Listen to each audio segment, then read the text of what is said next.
And just apologies in advance. My cat, she likes to.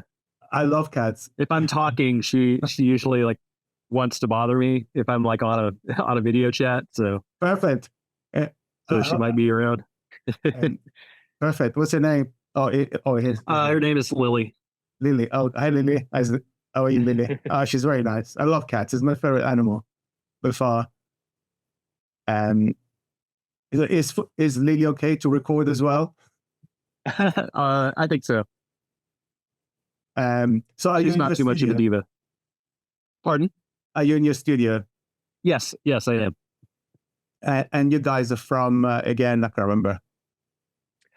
We are from Little Rock, Arkansas. Okay. Oh, she's so cute. I'm so jealous. I don't have a cat right now. I used to have a black cat. Hopefully she doesn't knock my phone over. I've got kind of a not exactly like on a tripod or anything. I just kind of have it leaned up on something. Hey, no problem. Right. So let's get started. Joseph, thank you for this interview. It's great to have your band again. And I'm just so happy that you have a guest. It makes everything more enjoyable. So right, let's start with the new album. You have a new album called Mind Burns Alive. Can you tell me like about the title? Like, does this still continue the same sort of themes from the previous albums? Only loosely does it kind of pertain thematically to the previous albums. Like all of our records deal with some sort of like grief and acceptance in some way, but this album is a little bit more of a concept record, talking largely about mental illness and people or groups of people like in various states of mental duress. The album title is kind of a metaphor for that, and it's intended to be read almost like a headline or like an SOS signal, like an emergency signal, like something that's trying to communicate that there's like a serious problem in as few words as possible. Oh, I see. Does it have any specific meaning? I mean, it's just an allusion to the inner workings of the mind being in a self-destruct mode. Okay. Oh my God. So very, very strong themes indeed. Do you think nowadays people need to be more aware of mental health and, to seek the right help and trying to make life better? Definitely. I mean, I think awareness of that is becoming more and more prevalent. I think it's something that for many years, was ignored, especially, I think, for men in the metal community. This is not a record specifically for men, but as a man myself, I think, it was like kind of taboo to be like, vocal about being under having some kind of like mental anguish or anything like that. I think there's like overall been kind of a mentality, at least from the 80s through the 2000s, about it being kind of like a macho thing to be like stern and strong, strong, silent type kind of thing. And I think that nowadays it's considerably less of a stigma to, be vocal about being in some state of, mental duress. Well, that's for sure is an improvement. I would imagine. Absolutely.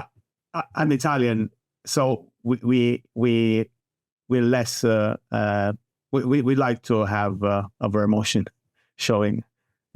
For us, it's a good thing. It's part of the culture, I guess. Maybe it's not a good thing. I don't know, but it's certainly certainly something that I do, but it's fine. Like now, your cat is really distracting me. Which I think at least in American culture, it's definitely not been the norm until more recently. I think not been recognized as much. So does music help in terms of find that peace that we all want? Oh, definitely. I think that it's a wonderful way to kind of channel emotion and to like help yourself recognize emotions within yourself that you may not have been able to necessarily define without hearing someone else's experience, whether that's through words or through the communication of emotion in music itself. Do you do this full time? You're not being a musician. Yes, intermixed with being a recording engineer and also Okay. just working side gigs here and there, and when I need some extra money, like when we're home from tour and stuff like that, I was recently working at a liquor store for a while just to get some extra funds for my studio. So No, it's great. It's great. It's good to be active and to be busy. mhm. And so the cover is different from your previous releases. It looks to me like a photograph. And so what are we looking at? It is a photograph from a series by an artist named Bill Armstrong. Okay. The series is called Falling Through History. And we felt like this record, because it has sort of a sonic shift from our previous records, we also felt like we wanted to move in a slightly different direction for the visual component as well. Um, and so it's not a piece that was created specifically for the album. We found this artist and saw his collection and felt very connected to this specific piece from the collection. And we felt like it fit well thematically because like if you glance at it, it does kind of seem to kind of symbolize like a flame a little bit. Mm-hmm. If you look at it more closely, you'll start to see that there's a figure falling through kind of the black abyss surrounding the orange highlights of it, which we felt like kind of fit thematically. So Oh, it's a great cover. Certainly a departure from your the digital sort of art that we see in metal very often. mhm. If you had a chance or the opportunity to give any thoughts about AI art? uh AI art, I mean, I have yet to see anything that hasn't. Art, Yeah, it all feels very static to me. Like as soon as I see an artwork that was created through artificial intelligence based means, like it just there's something like I don't know, it has like a tell to it to me. Like there's something that always looks sort of off, like off putting, and it all has this kind of like oddly uniform look. Um, I'm not a fan of it. I haven't seen any AI artwork that I have felt moved by in a in any capacity other than like repulsion, I guess. Do you write the lyrics, or someone else in the band writes the lyrics? Pardon, sorry, it cut out for a second. The lyrics. Are you involved in writing the lyrics? There's a lot of. It feels like there's a lot of symbolism in your lyrics. So I was just wondering what certain things mean. Oh yeah, I along the songwriting and the lyrics are both shared about like 50-50 with myself and Brent. Like for example, like what do you mean with the disease? Is it something specific? Unfortunately, that's a song that Brett wrote. I wouldn't be able to like go into as much depth of detail as he would be able to, but it is kind of overall speaking uh, about the concept of people at large adopting a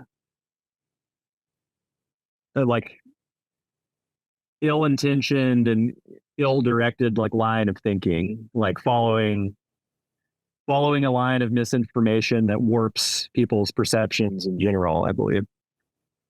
In the press release, there's a very interesting quote. It says, these songs are a deeper exploration of dynamics and sonic color. And anything that we've done at this point, like in this context, what does it mean, dynamics or sonic color?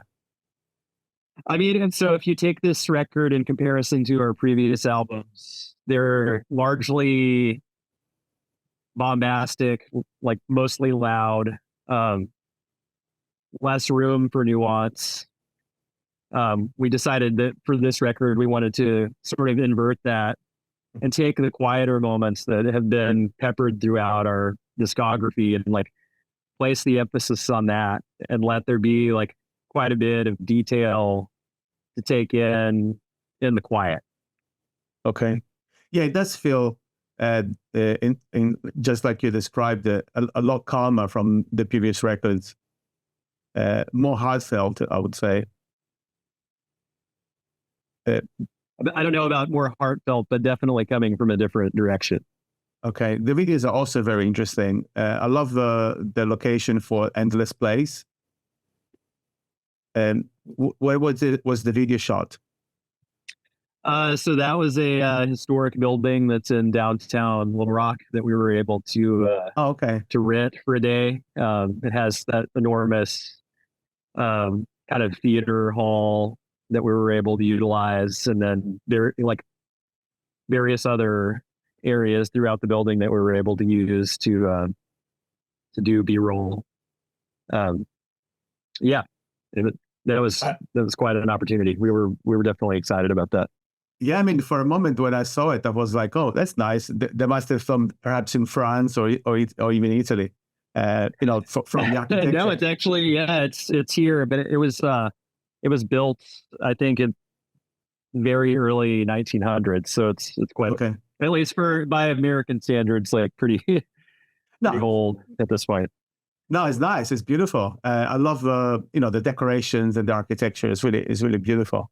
And I have a couple of closing questions. Okay. The usual, since I've seen your tattoo of Saint Vitus, is this how it all started for you? They were definitely one of my earliest doom metal bands that I was into and still remain like one of my absolute favorites. We had the opportunity to do a US tour with them when we were still a fairly young band, over 10 years ago, and that was incredible. Also, a couple years before that, like when Brett and I first started the band back in 2008, we had the opportunity to go see St. Vitus when Armando Acosta was still alive and with the band. We took a road trip to go see it, and Devin, who also plays guitar, and Pallbearer wasn't in the band yet. Like the band was really just in its true like formative stage with Brett and I just working on stuff together. And Devin went with us, and because of that trip, that was kind of like where the origin point of like asking him to also be in the band started. So they've been like tied to the band itself in a very important manner since the beginning, basically. I saw the band only once. I think it was 8 years ago or 9 years ago in London. Mm-hmm. And I mean, we all been to thousands of gigs, but I never been to a gig where the guitar was played in that way. Yeah. I don't know. I mean, I've seen like clips on YouTube of them playing live, and of course I listen to their music, the albums, but I never heard the guitar played that way, like live. It was like so hypnotic. Yeah, Dave Chandler is definitely like a mad genius, I think. He's able to kind of like coax sounds out of his guitar, even though he's playing something that like on paper sounds like the simplest thing that you could possibly do. Like it just creates this entire atmosphere that is totally unique.